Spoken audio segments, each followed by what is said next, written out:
on va aller chez Thierry Carbinaire, conseiller départemental 67. Comment allez-vous? Très bien, merci. Alors, bonsoir. Bonsoir, on est ravis de vous accueillir. Vous savez très bien que les équipes d'Alsaciens sont allées voir votre binôme. On est allé sur votre canton. On veut voir le travail des élus sur le terrain.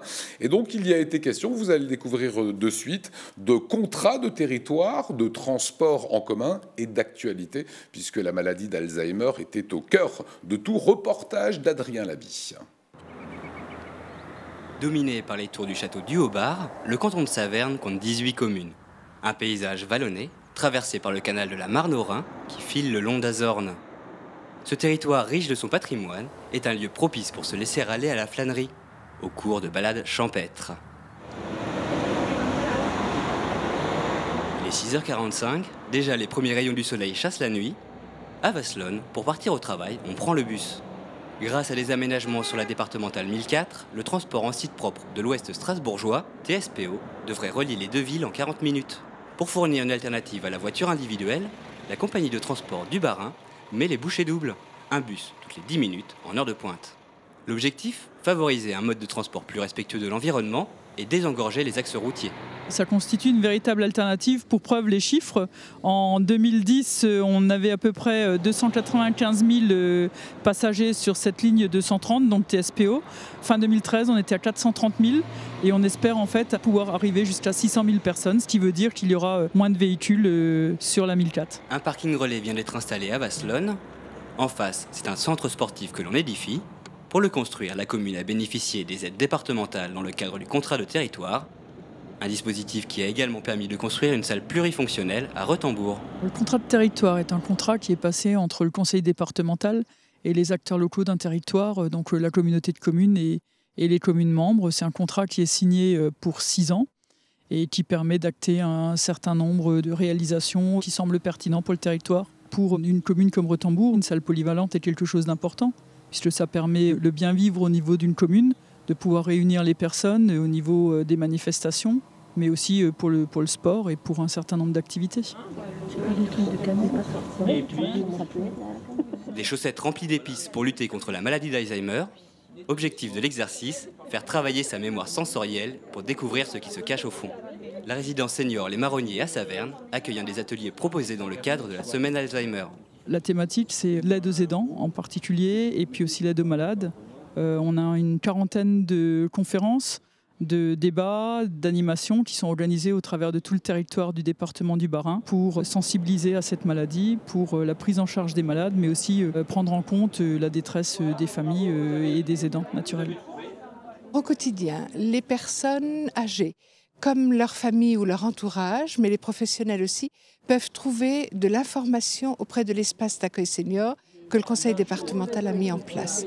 Donc il y a un espace d'accueil senior sur Saverne, il y en a 5 dans le département. Cet espace apporte de l'information sur toutes les questions du quotidien qui peuvent intéresser une personne âgée. De quoi dédramatiser la maladie et le vieillissement qui l'accompagne. La semaine d'Alzheimer, c'est jusqu'au 2 octobre, à Saverne et partout dans le département.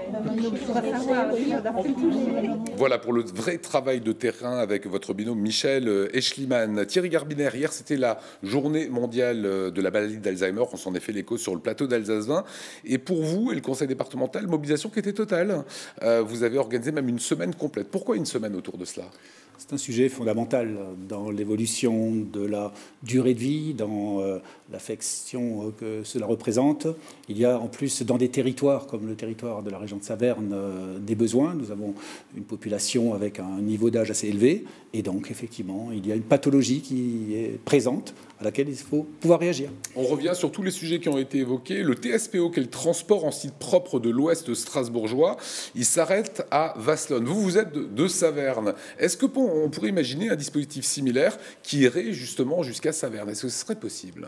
Alors le TSPO est dans sa conception départementale finalement un RER sur pneus qui correspond à un problème de mobilité. Il y a comme la 4 vers le nord, la 35 vers l'ouest, la RN 83 vers le sud, eh bien, il fallait vers le nord-ouest qu'il y ait une disposition. À partir de là, c'est vrai que cette ouverture est en direction de Vasselonne. Elle devait aller peut-être, parce que c'est demandé, jusqu'à Marmoutier. Saverne est un petit peu en dehors du contexte, puisque Saverne est une ville ferroviaire. Elle n'a pas seulement le TGV, mais elle a aussi évidemment des lignes TER bien fournies et vers laquelle il faut aller sur un cadencement. Nous avons donc deux équilibres. Marmoutier fait du rabattement vers le ferroviaire de Saverne, mais en même temps, Marmoutier regarde vers Vasselonne dans l'esprit du TSPO. Donc pour vous, l'équilibre est bien pour l'instant? L'équilibre est à créer parce qu'il y a un problème de différence de tarification. Ça, le rail 2 € le TSE n'est pas le même. PO. Hein. Voilà. Et comme il y a une volonté du département d'avoir eu une tarification particulièrement avantageuse, les fameux 2 €, eh bien, c'est sûr que là, il faut retrouver un équilibre à l'échelle de la nouvelle région. Un des gros chantiers du CD67 dans votre canton en ce moment, c'est l'ouverture prochaine du centre d'interprétation du patrimoine. Qu'est-ce que c'est, tout simplement? Est-ce que c'est un musée classique? Non, c'est tout à fait une institution qui se dessine. Il y a d'abord un symbole fort, l'orgue. C'est un centre européen de l'orgue qui existait déjà avec M. Thoman et puis le maire de Marmoutier qui était très engagé. À partir de là, ils ont monté un dossier qui a été reçu, un peu comme Andelot, comme Lichtenberg, comme l'Outre-Forêt, comme Delinger. Et bien, sur la région de Saverne, l'avantage, c'est précisément ce CIP à Marmoutier. Donc toute la région est intéressée par quoi?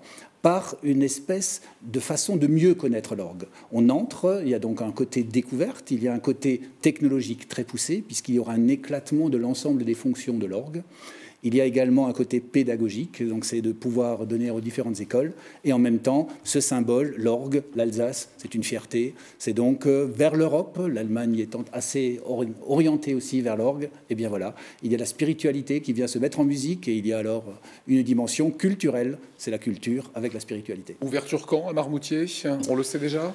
Alors, les choses se dessinent actuellement parce qu'il y a des choses politiques à organiser, parce qu'il y avait déjà une association, maintenant c'est devenu une régie, donc il faut que le département, qui est en appui, qui est un financeur essentiel, eh bien, puisse mettre ceci sur orbite. On va espérer qu'il y aura les journées du mois d'octobre, qui seront à la mi-octobre, nous avons 2 journées pour découvrir, grand public, et ensuite à partir du printemps, ça devrait pouvoir entrer dans une disposition de recevoir du public.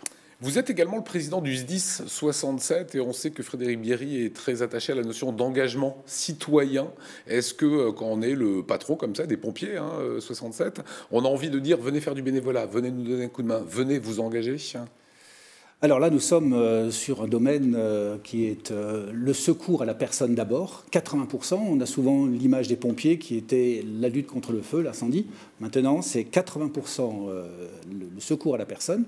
Il y a dans cet engagement, évidemment, d'abord l'homme. Il y a à sauver, il y a à aider. Il y a de plus en plus un vrai service public, dans le sens qu'il y a une attente. Les gens qui aujourd'hui ont un souci ont le réflexe d'appuyer sur les touches du téléphone, faire le 18, le 112. Et en fait, donc, dans l'équilibre, je dirais, de la sécurité et des secours, oui, les pompiers deviennent une part très, très essentielle dans un équilibre avec le SMUR, avec la gendarmerie. Voilà ce qu'on voulait dire sur ce tour des cantons avec vous, Thierry Carbinaire. Ça a été un plaisir de vous recevoir.